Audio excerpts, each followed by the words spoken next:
大家好សួស្តីអ្នកនរគ្នាថ្ងៃនេះខ្ញុំមកចែករំលែកគោលវិជ្ជាខ្លីមួយតាក់ទងទៅនឹងអ៊ីជាវអញ្ចឹងចំពោះសំណងប្រយោគនៃវិជ្ជាមួយហ្នឹងគឺសំដៅទៅដល់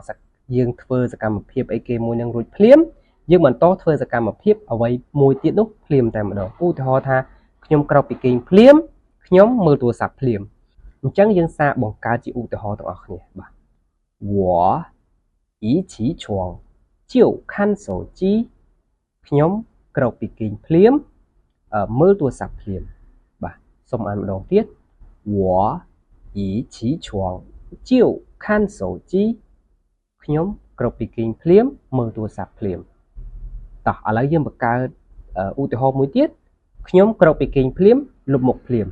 អញ្ចឹងយើងនិយាយថា我一起床就洗脸ខ្ញុំក្រោកពីគេងភ្លាមលុបមុខភ្លាមបាទសូមអានម្ដងទៀត我一起床就洗脸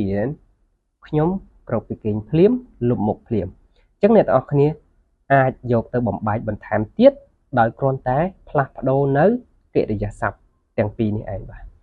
អរគុណច្រើនសម្រាប់ការតាមដានទស្សនាជួបគ្នាជាមួយខ្ញុំបាទវីដេអូក្រោយបាយបាយ